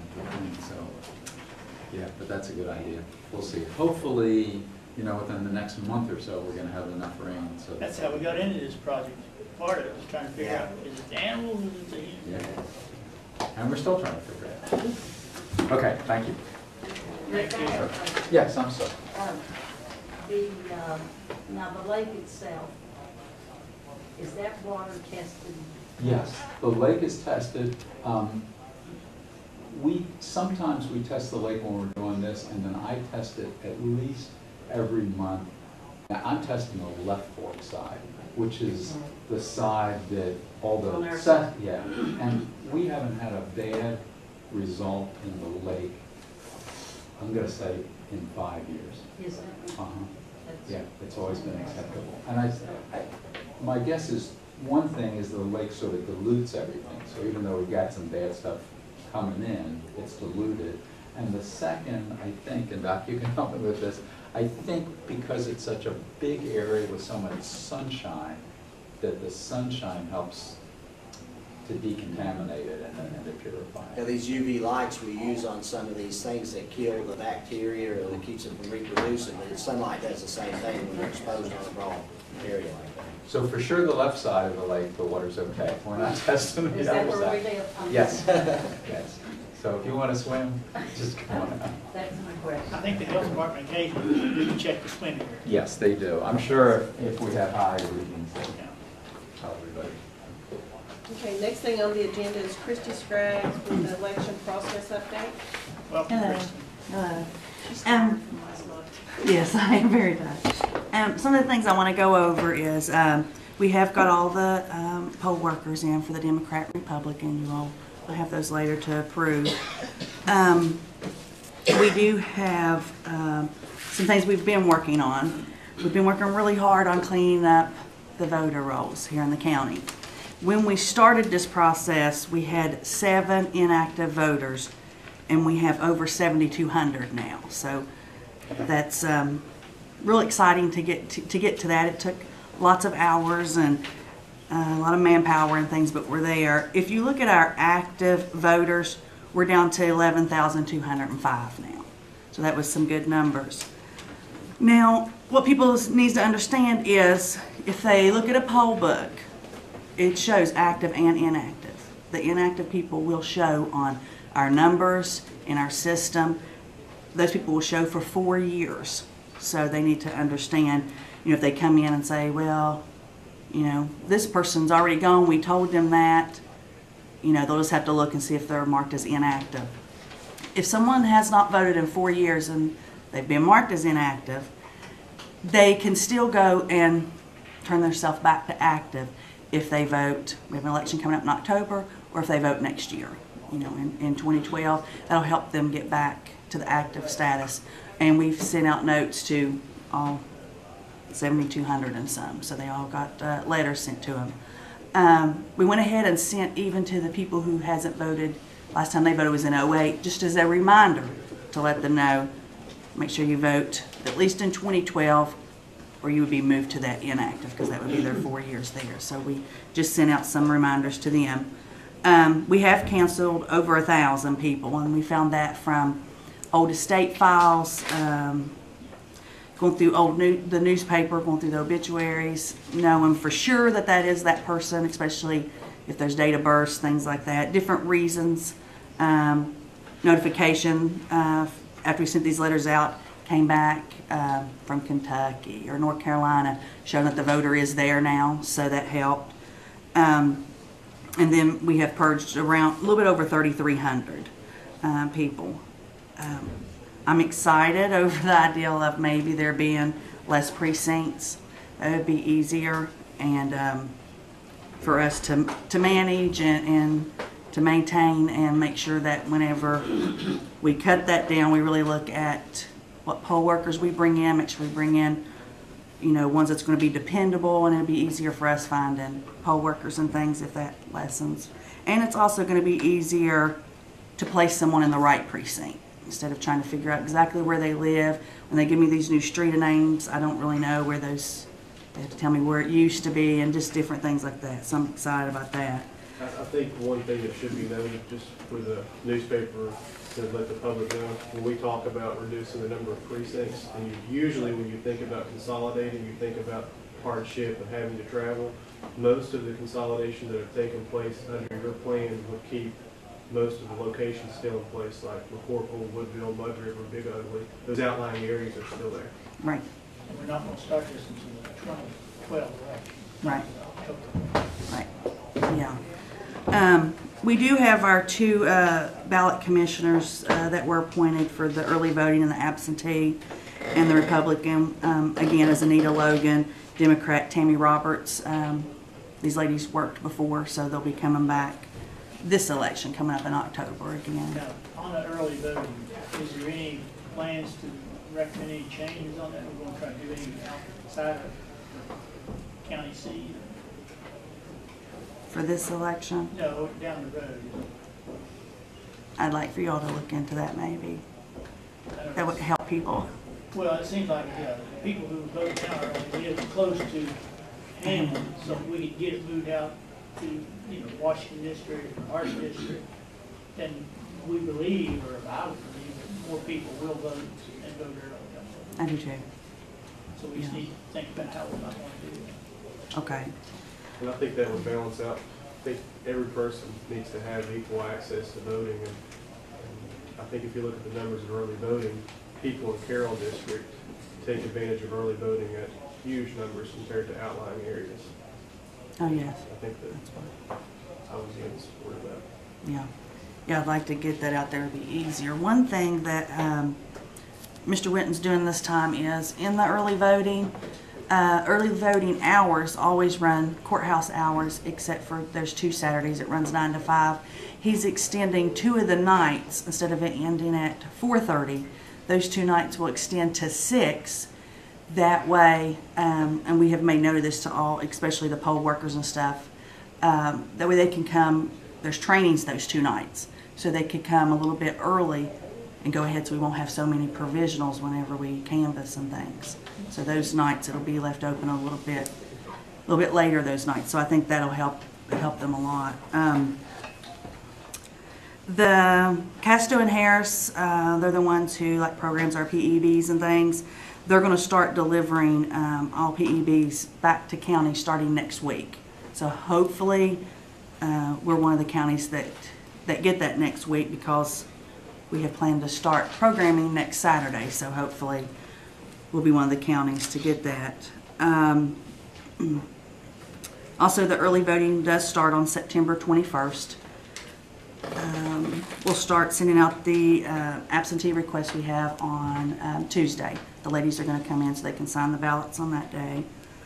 Another thing is the kids that came this summer and helped us. I want to thank them. We wouldn't have got it done if it wasn't for them. While we're setting in the machines, checking everybody's voter history, we're giving them lists, and they're taking off their address, and they mailed all of those out. So those kids was a lot of help. Every day I come up here, I see you stepping on there. Oh yeah, they got tired of it, but they were a lot of help. Working with them. 7,000 or something. Yeah, over 7,200. Yeah, well, actually more than that. It was 7,200 inactive letters, and I'm guessing I'd say another maybe 3,000 to 4,000 as a reminder to let you know if you haven't voted since 08. So yeah, that was the other people I wanted to thank. The post offices in the county have been wonderful. They would actually, when letters would go out and we'll return and stuff, they would even put on there, this person passed away, this is the year they passed away, if they knew them, or this person moved to such and such state, check this. This person's now in Cabell County. So we found a lot. They were great help with us, working with us and doing that and stuff. We do have several drawers, though. I kept all of the letters that was returned, and there was quite a bit. But I think a lot of that has to maybe even do with the 911 changes and addresses. That could be, the problem there. If anyone's interested in seeing the work that office did over the summer, just have Chrissy to show you the letters that came back. There's thousands. Yes. So the people who, I know some people had called, some people were upset. Felt like we were saying, we're removing you, but that's not our law, that's the state law, and if you don't vote, that's what they have in, that's their process of. You guys have to follow the laws. Right. Another thing that I've been working with is the warranty on the machines. They do go out the end of September. ES&S is the person who we have the warranty through now. The state was going to try to get it where all counties came together, took the warranty out together. I spoke to a lady at the state. They did not like the contract that was drawn up for the counties. We're doing that, and I think it's not. To Judy to let her know they're going to have meetings for you commissioners to come. They'll have 6 different ones in the state, and then you'll come to those meetings and they'll explain the warranties to you, I guess, and the cost, and they'll get into things like that.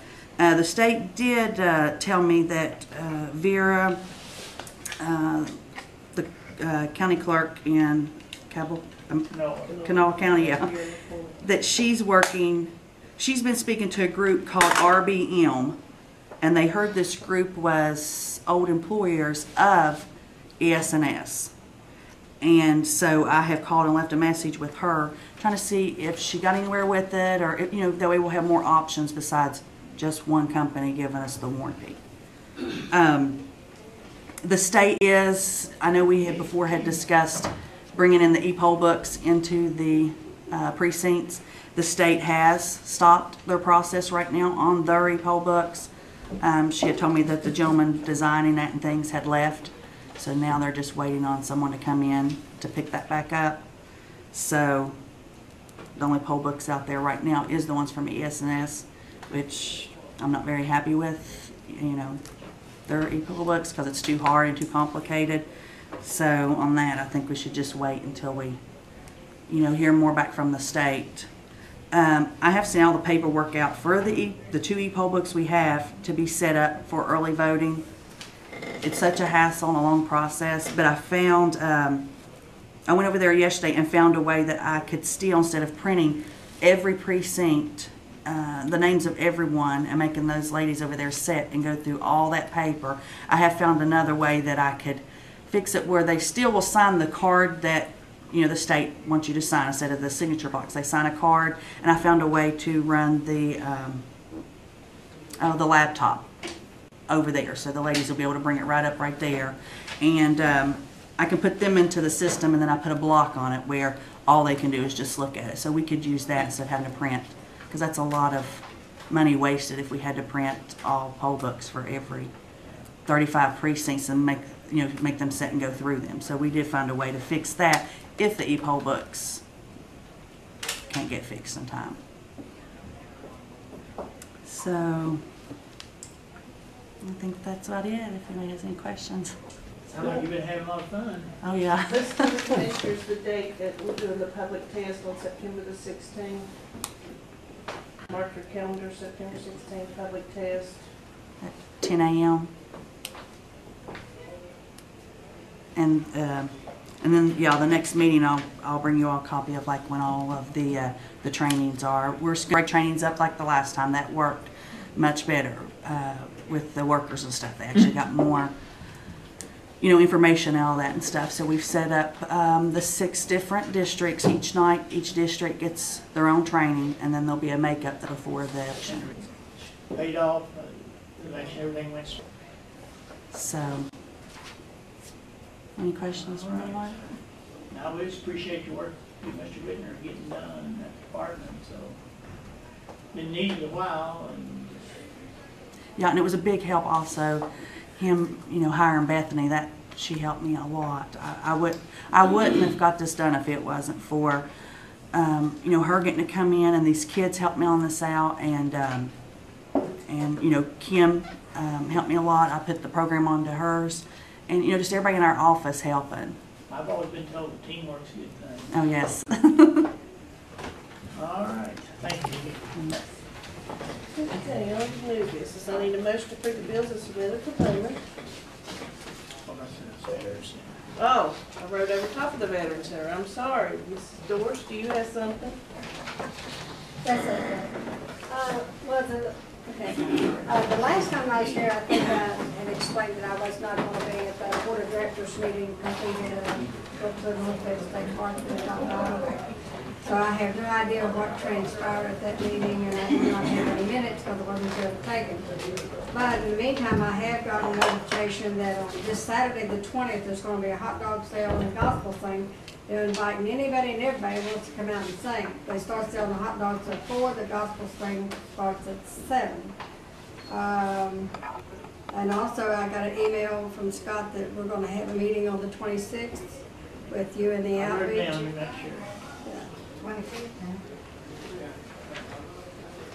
I assume that's because it's going to be the board of directors and the outreach. I've got 25th. The 25th? Thursday, 6 o'clock. Okay. I'll double check that. Unless you hear otherwise, we'll go with that. Well, we were the ones who set it up, so it is the 25th. Okay. And then there's a regular meeting, I think, on September the 9th. That's the only 2 emails I've gotten from anybody, because I haven't talked to anybody since we had that board of directors meeting in July, because I wasn't at the long night, just first of the month. But other than that, that's all I have on the corporate business. Yeah, I agreed with Scott the other day that we'd heard discussion, meetings, you weren't here, some issues, and so basically what I thought maybe that maybe I could sit there as a commission representative, and then we'd have people from outreach, we had the board, we sit and talk about how can we make this thing work better. So that's what my objective will be, and I plan to be. That desperately needs to be done. Thank you. Sharon, do you have anything you would like to report on the outreach? Everything's going right. Now to notice. Need a motion to approve the bills as submitted for payment. Second. Motion second.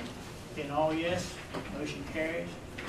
I need a motion to approve the appointments, wills, and settlements as submitted by Donald C. Whitten Clerk. So moved. Second. Motion second. Being all yes, motion carries.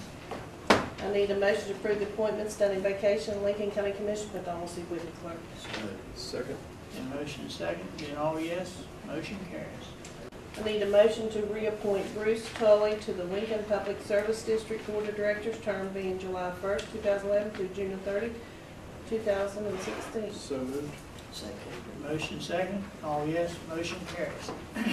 I need a motion to approve the election workers, poll workers, for the upcoming election, special election to be held on October the 4th, 2011, as presented. So Second. Motion second. All yes, motion carries.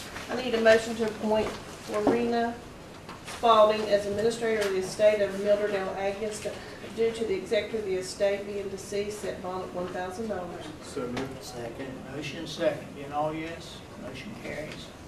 I need a motion to approve the full-time employment of Kyra Turner as a deputy clerk in the office of the county clerk as of August the 2nd, 2011. Second. And motion second. All yes, motion carries.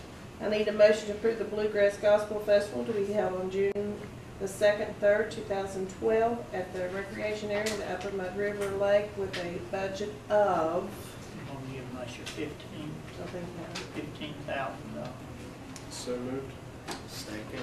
Motion second. All yes, motion carries.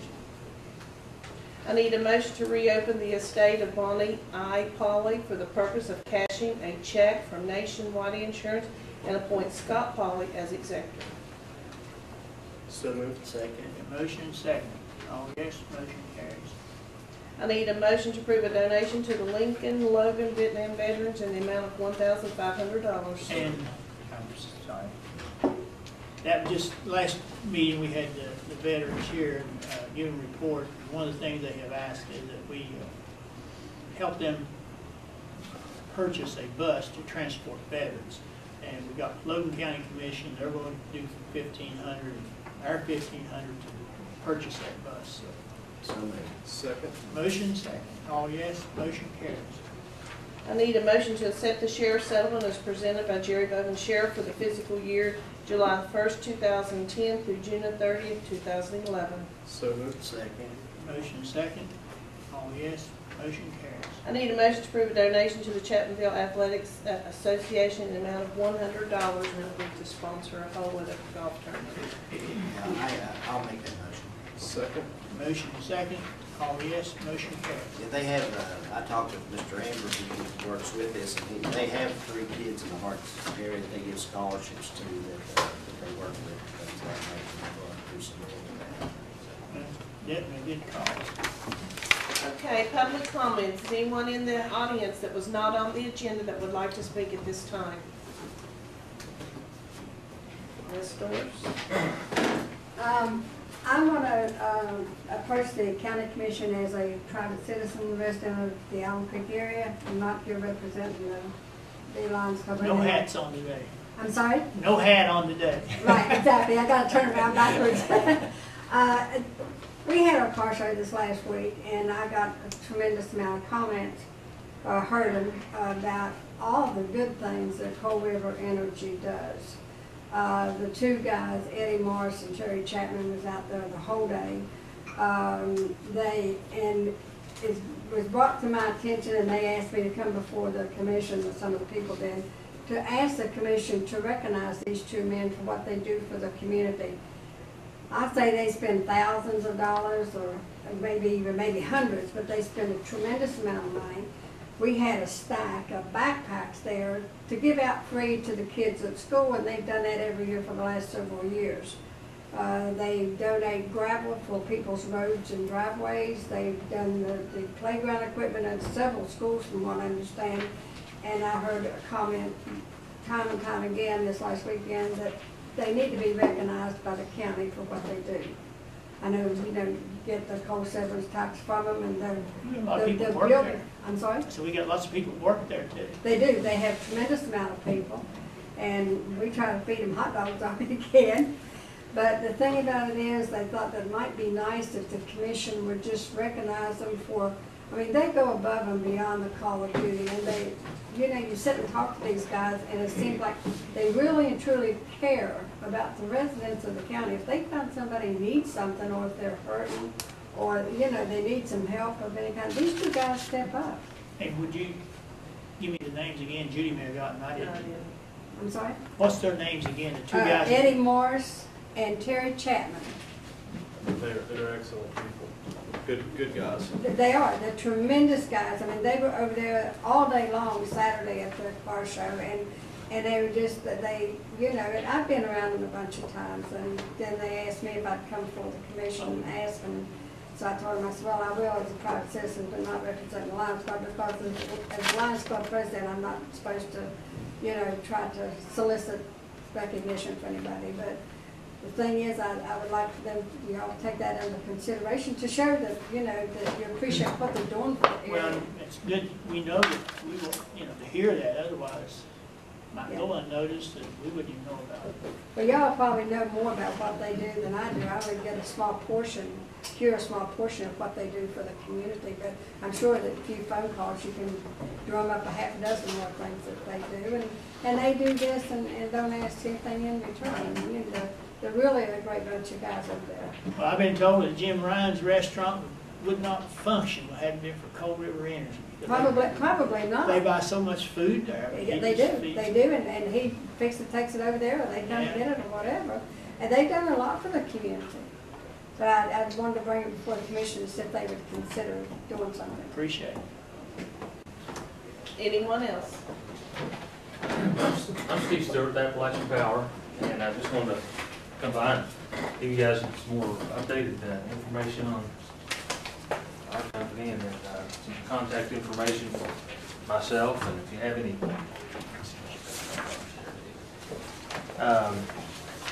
have any questions or concerns, give me a ring. And I'm probably not the person that you will be answering those questions, but I'll make sure that I can get you with the proper folks with our company and make sure that any concerns you have are addressed.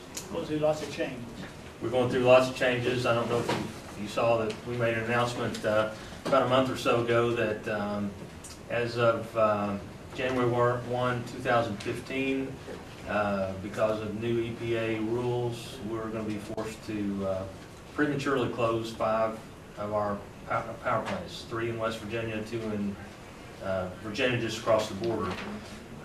Those are older plants that, unless we would, those are 50-plus-year-old plants. We plan to close those by 2020 or so anyway. So to upgrade those plants and put, $500 million scrubbers or whatever on each of those plants, we just couldn't do. So what we're going to be forced to do is close those 2015 and either purchase or build new generation to replace those with. And the sad thing is, those won't be coal burning plants that we build. Those will probably be natural gas plants. Just about 100% sure of that. But if you have any more questions regarding changes that we're going through and forced to go through, I'd be glad to come back at any time and talk to you about that. Appreciate it. Are you looking at any areas for these plants that you're talking about?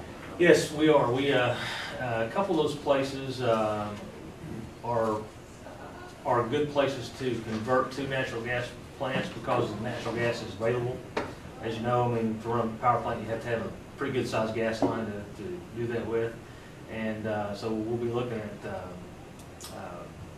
what the best places that we have available that close to existing transmission lines or possibly existing power plants that we can put those. Not as much with those as you do with the coal burning plants, because they don't you know, they use jet engines basically, and they don't have quite the need for water that those other plants do, but they do need to be close to somewhere. So we'll be looking at that. The Marcellus Shale in West Virginia will be obviously advantageous to convert to some of those plants, so it'll be helpful. And our engineers think that for the next 30, 35 years, natural gas prices will be low enough to make it worthwhile to do that. Thank you.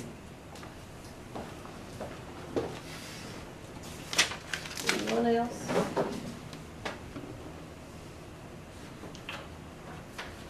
Okay, we'll go on down to commission concerns.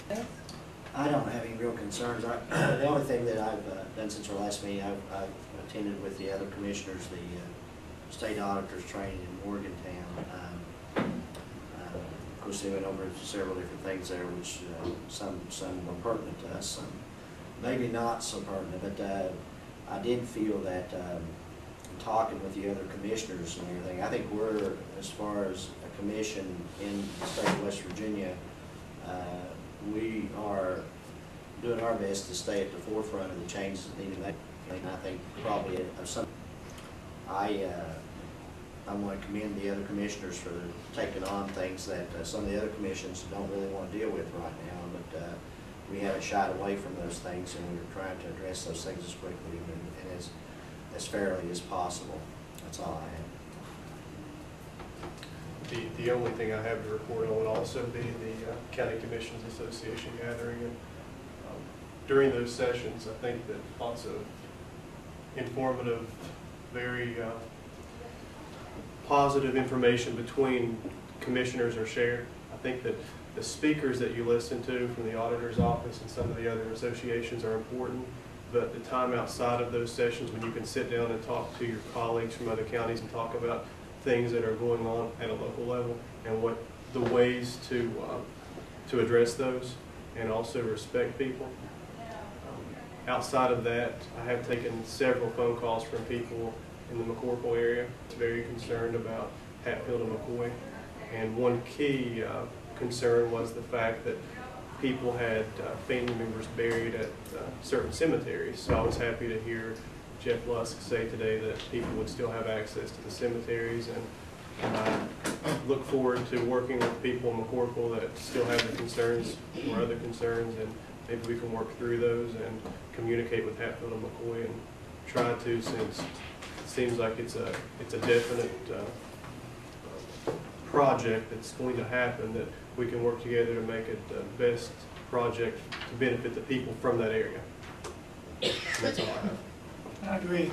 Yeah, I attended the meeting with the commissioners here in Morgantown, and they were even good to me up there.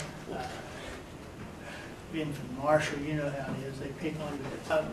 You know, while we were there, one of the things that, as a sidelight, certainly benefited talking to other commissioners and some of the presentations, but just happened to the Press Association was having their conference there at the same time, and I was able to meander down through there, and because they were right close to where we were at, and Singapore Lincoln Journal had got some awards for the Press Association, so it was good to see some, you know, familiar name as we went through there. I think Tom Robinson was there, wasn't he? Well, I don't know. Anyway, I did have 3 or 4 things. It's been a busy time. I've had that 1 week of vacation. I'm going to do another one though. But it's been quite busy. Tri-River Transit sitting on that board. We met August the 10th. Had a good meeting. Getting ready to do our annual evaluation and getting into a new budget year. But Tri-River is still making progress. Some new routes are fixing to open in Logan and Boone County at the request of their commission and some of the input locally. Just on this redistricting thing, I don't know how many hours we've worked with Christy or Judy or Joe Vaughn talking on the phone. It's like I said earlier, been a real learning experience. I guess at my age, I hope I get help again in 10 years. That's a long time. But we haven't really got into that until this time. It's been good. The work that we are doing down at the business park is encouraging. I was down there and looked at the facility that's going up for Performance Fiberglass. Their superstructure is pretty much in place. It's just good to know that we've got something going on. We're meeting in the morning with Alan and some other person. I forgot now who did. We had 3 of us going to get together in the morning at 10 to. There's a space of property that the EDA has said we could develop for just parking vehicles, trailers, and all the things that seems to be necessary to run emergencies. And so we're going to be down in the morning and look for space between where Tri-River Transit is and the Performance Fiberglass, and see about making that just a fenced-in area to park, but eventually maybe put some kind of structure there to keep out of the weather. But we do have lots of 2 or 3 trailers from Parks and Rec, 2 or 3 from the County Commission, and I think there's 12 different things on wheels down there, including a tractor that we're going to have to start looking after, keep under lock and key, and just proper management. So we're going to work on that in the morning. We did meet this morning at 8:30 in this room to have our pre-bid conference with the architects and possible bidders on the new county commission facility. And it's good to have these meetings. We don't have very many of those. I participated in a few down through time, mostly when it's the school board, but discovered this morning that some of the plans weren't complete. They'd sent them to the printers, and so the bid plans, it brought to the attention of the architects. Some pages were missing things, so it was good. I can see why you'd want to have these meetings and work things out. The thing I mentioned earlier, Logan County is definitely, I talked with Sam this week about getting the money on the veterans bus. Basically, Tri-River Transit has 3 buses, and they normally bid them at public auction, and they've agreed to sell the veterans. We will provide the money to them, and then basically buying the bus, and it'll be entitled to the Veterans Association of Vietnam veterans. So hope we get that finished soon. The Lincoln Emergency Services, we had our board meeting August the 16th, trying to look at staffing personnel was the biggest issue. I was there for the most part of the meeting. I did have to leave a little bit early to have a doctor's appointment in Huntington, but we were able to get our meeting done, and everything was moving pretty good there. We were basically, seems the hardest problem EMS has is keeping the same people over a long period of time. Seems like the number of people turn over pretty fast, and part of it has to do with wages. I think we can't compete maybe with Cabell, Canola, and those kind of things, but I really believe that the service that they are doing is quality for Lincoln County and the people they have out there. Basically, that is major things that I have to report. Again, I did, in all seriousness, appreciate the opportunity to work on the plan and find out more about it, and hopefully, as we work through it, we can make things happen. As we said from the get-go, that we wanted a districting plan that would stand the test of not only the courts, but also represent our people. And hopefully when we finish this in 30 days from now, we'll have a plan that will work for us. That's it. I have one other question. A few months ago, I started sending out some storm reports. I don't know if all of you are getting those. If you're not, I can make sure that you do get on the list to get those emailed out. They may prove helpful to you, and especially in a large storm. constituents call you and want to know what's going on, at least gives you an update on what the problems are and where our manpower is and, what we're finding and everything. Yeah, I get those, they're very helpful. Okay. Just, Charles, you get those too? Yeah. Okay. and what about our, I'm assuming that our people who handle the disasters in the area that are automatic on that list? They should be on there too, but if you wouldn't mind checking with those folks, and if they're not on there, contact me with their email address, and I'll make sure that they get added to that list. Anybody, your sheriff, anybody else that wants to be on there, I'll add anybody on there that you would like. Appreciate it. Before we close, I want to make one remark or one comment. This, as you heard, all three commissioners went to a training seminar. I've been here for 21 years, and this is the first time that I think at a board meeting they could say that Lincoln County had all three commissioners there. They represented Lincoln County very well at this training, and I was really proud of them. And I did miss one thing. We did have a meeting August 15th this week, and with the group that does our turkey shoot at Mud River Dam. And we've got that set for September the 10th. And we did get all that worked out and all that, so. It's first day of squirrel season. Yes. Yep. All right. Anything else? Hearing nothing, motion to adjourn this session So until moved. September 1. Motion second, we stand adjourned at One director.